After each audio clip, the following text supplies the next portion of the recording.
those.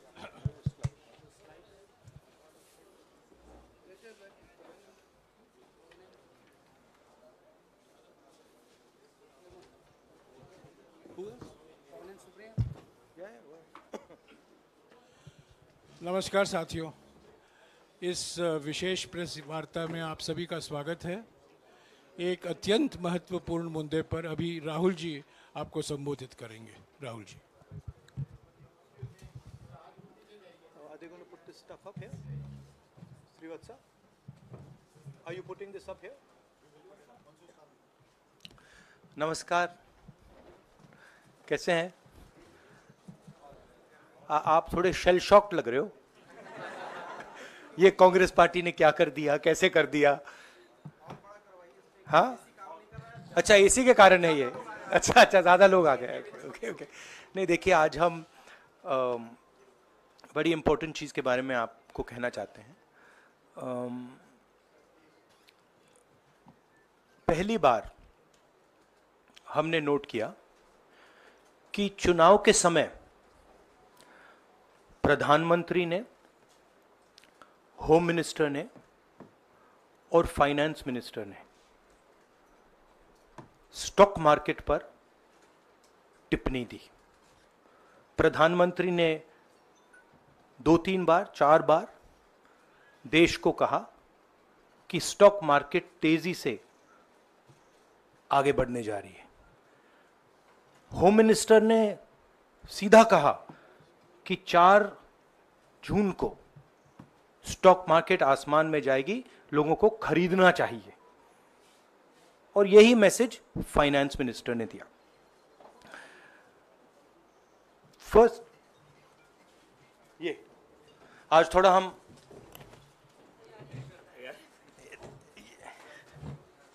तो ये chronology है। अमित शाह कहते हैं बाय शेयर्स बिफोर 4 जून। 19 में नरेंद्र मोदी जी कहते हैं stock market will break records on June 4। फिर 28 मई को रिपीट करते हैं। 1 जून मीडिया झूठे एग्जिट पोल रिलीज करती है।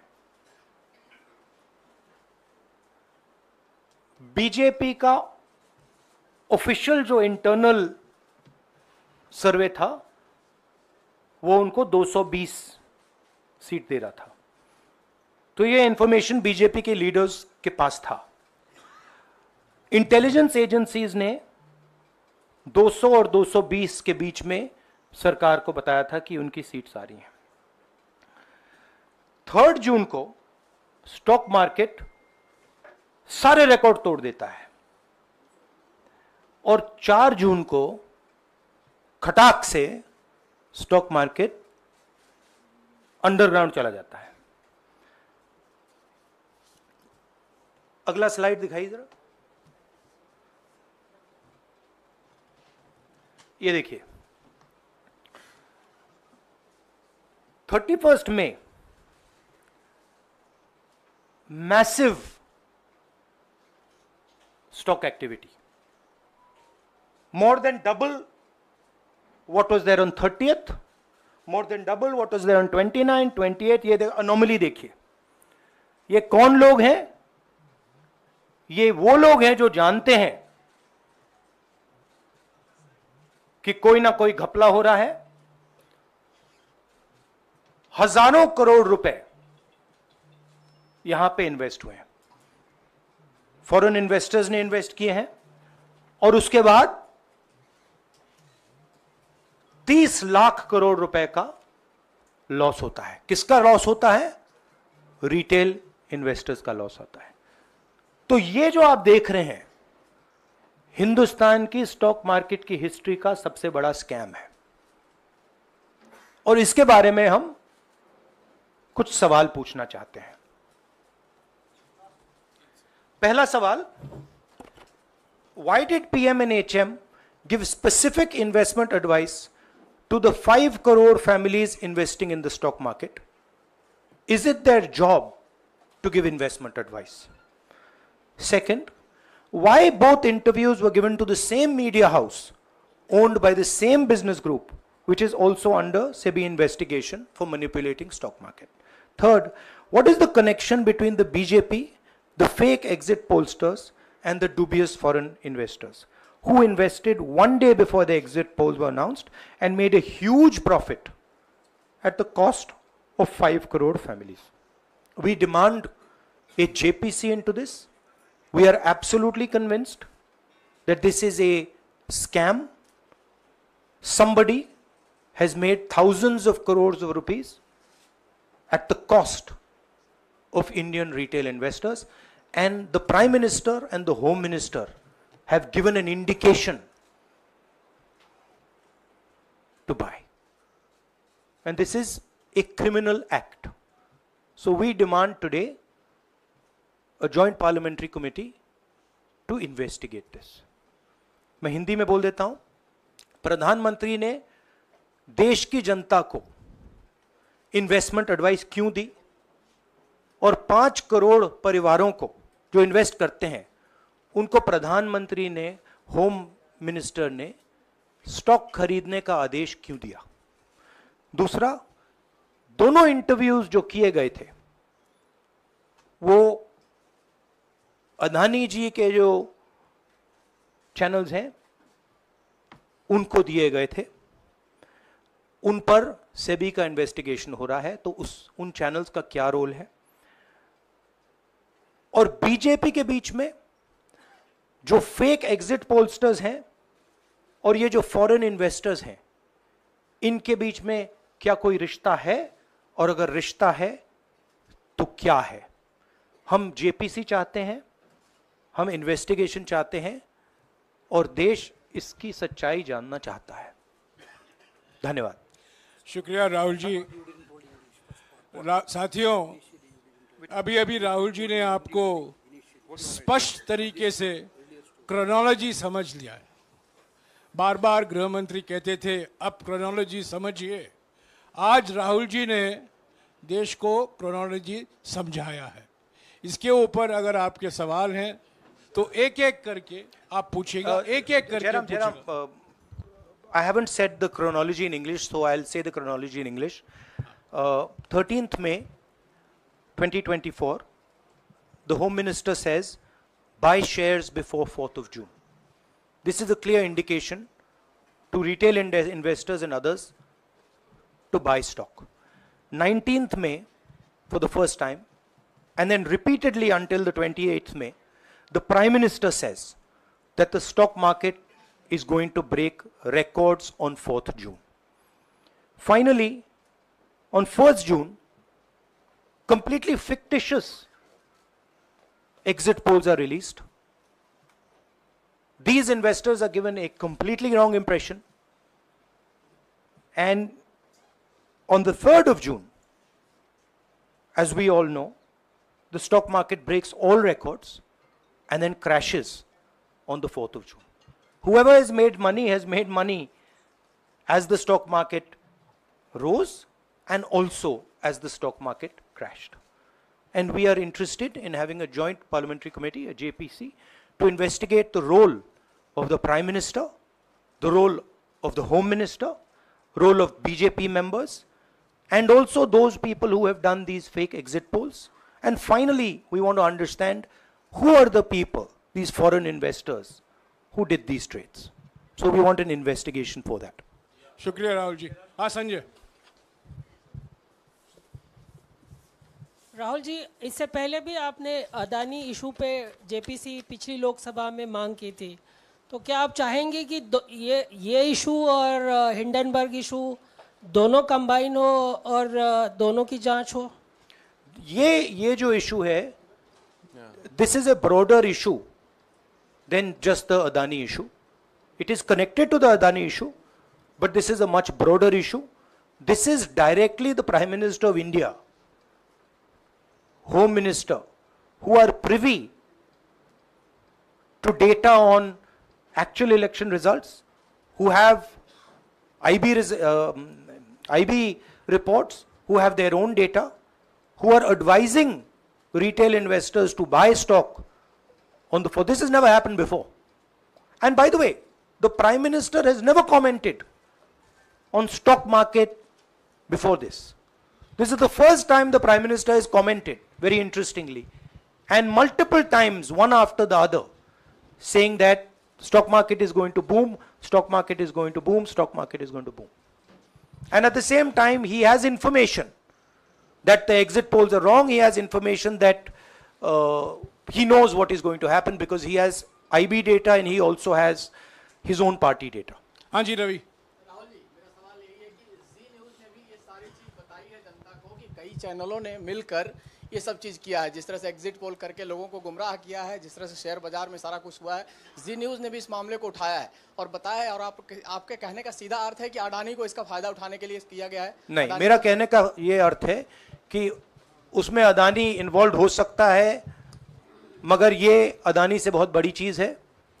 इसमें बीजेपी के सबसे बड़े नेताओं ने कहा है, रिटेल इन्वेस्टर्स को मैसेज दिया है कि आपको स्टॉक खरीदना चाहिए। उनके पास इंफॉर्मेशन थी कि एग्जिट पोल्स गलत हैं, उनके पास इंफॉर्मेशन थी कि बीजेपी को फुल मेजॉरिटी नहीं मिलने वाली है, और वो जानते थे 3 जून को और 4 जून को क्या होने वाला है। कितने का 30 लाख, कितना 30 लाख करोड़ का नुकसान हुआ है? कितने का? 30 लाख करोड़ रुपए का नुकसान हुआ है और हजारों लाखों करोड़ रुपए का चुने हुए लोगों को फायदा हुआ है। और हम इंक्वायरी चाहते हैं प्रधानमंत्री पर, होम मिनिस्टर पर, जिन्होंने एग्जिट पोल किया उन पर, और ये जो फॉरेन इन्वेस्टर्स हैं उन पर। हाँ शेमिन।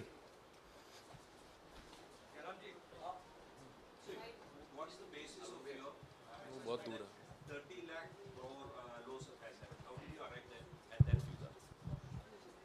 Do you want to explain?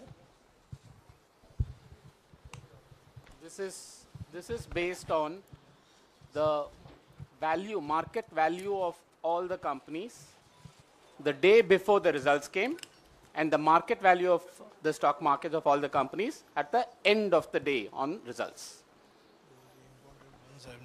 हाँ संजीव, एक मिनट संजीव।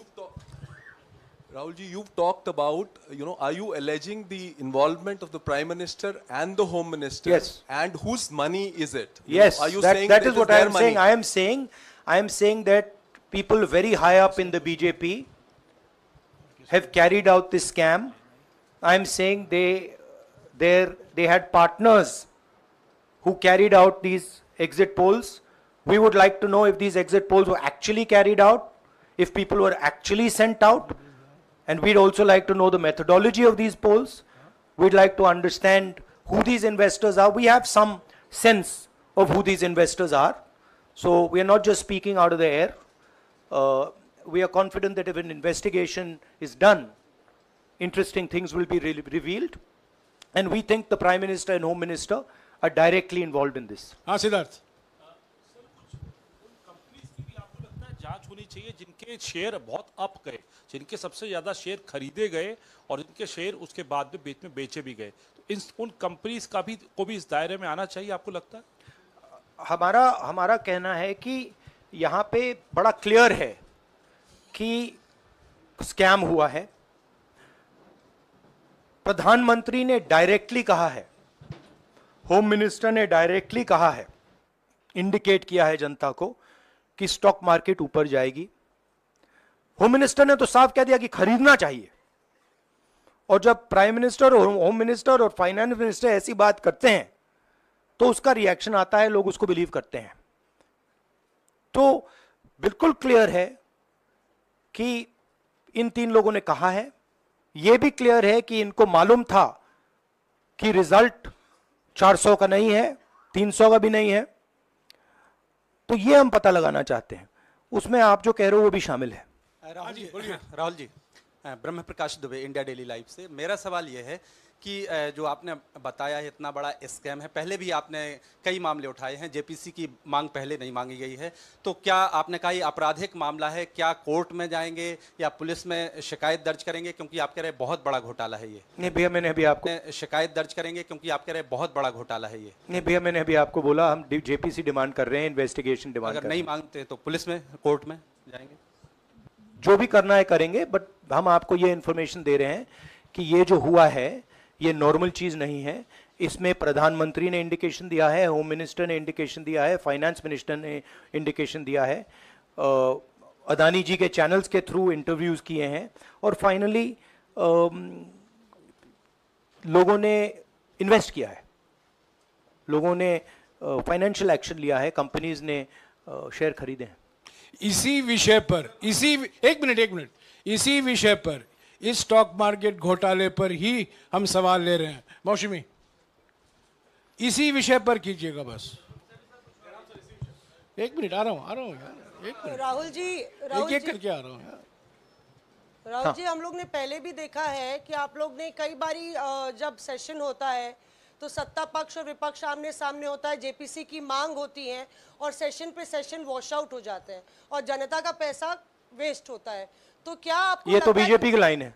तो क्या नहीं, मतलब जनता का पैसा के सेशन वाटर, आप ऐसी टी शर्ट ले लो ना एक, मैं आपको दे दूंगा, जरूरत नहीं है, उनका वो सिंबल दे दूंगा आपको, ये उनकी लाइन है। सवाल आपको पसंद नहीं आए वो अलग बात है, पर आपको किसी नहीं, की सवाल मुझे बहुत पसंद आ रहा है। इस तरह से उंगली उठाने की जरूरत नहीं है। आप चेक बहुत अच्छा लग रहा है, बोलिए। बीजेपी का बैच पहनने की आप जरूरत सवाल नहीं। पूछे ना, सवाल नहीं, आपको भी जयराम साहब ये बोलना चाहिए, नहीं, सवाल गलत बात है। सवाल पूछे। मेरा बस ये सवाल था कि जेपीसी की मांग पे कई बारी कामकाज ठप हो जाता है, तो क्या आपको लगता है कोई और भी राह आप लोग सड़क की राह इख्तियार कर सकते हैं, क्योंकि ये आम आदमी का पैसा है? हम जनता को एक रियलिटी बता रहे हैं कि यहाँ पे क्लियरली एक स्कैम हुआ है। यहाँ पे प्राइम मिनिस्टर ने इंडिकेट किया है, यहाँ पे होम मिनिस्टर ने इंडिकेट किया है, यहाँ पे फाइनेंस मिनिस्टर ने इंडिकेट किया है। नॉर्मली बीजेपी की ये पोजीशन होती है कि जब भी हम कोई मुद्दा उठाते हैं तो हम पार्लियामेंट का टाइम वेस्ट कर रहे हैं। वही पोजीशन आपने अपनाई है, इसीलिए मैंने आपसे कहा कि देखिए आप बीजेपी की पोजीशन ले रही हैं। रियलिटी ये है कि हम जेपीसी करवाएंगे। अब ऑपोजिशन में बहुत ज्यादा ताकत है, बहुत ज्यादा स्ट्रेंथ है, और पूरा जो पार्लियामेंट की सिचुएशन है वो बदल गई है। हाँ जैनेंद्र,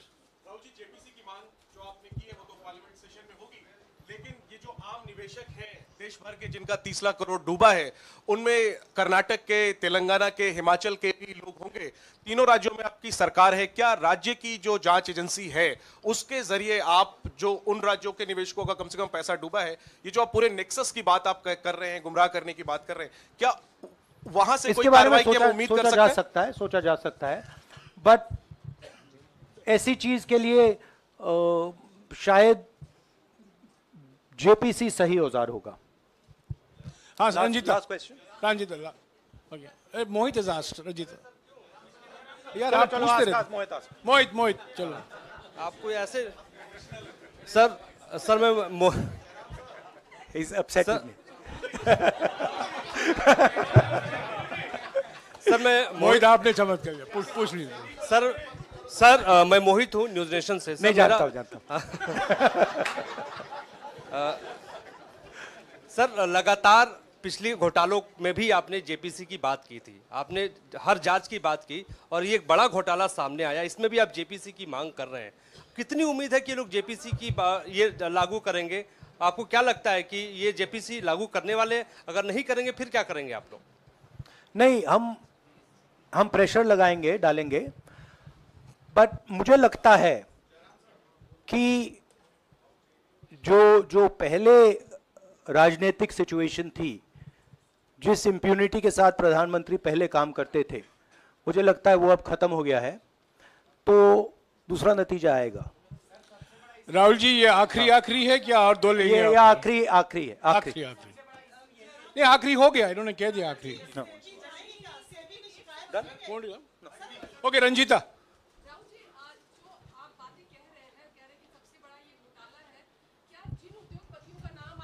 लेते रहे हैं, चुनावी जो रैलियां रही हैं उसमें भी और उसके बाद भी, क्या आप कहना चाहते हैं कि सरकार ने मदद की है उन उद्योगपतियों को और अमीर बनाने में? नहीं, मैं कह रहा हूं, मैं सिर्फ सरकार की बात नहीं कर रहा हूं, मैं दो इंडिविजुअल्स की बात कर रहा हूं। प्रधानमंत्री ने और हिंदुस्तान के सब रिटेल इन्वेस्टर्स जिनको नुकसान हुआ है, मैं आपसे बोल रहा हूं, आपको यह बात समझ आ जाएगी। आपका पैसा गया है, आपकी कमाई गई है, आपको नुकसान हुआ है, और इसमें करोड़ों युवा हैं जो ईमानदार हैं।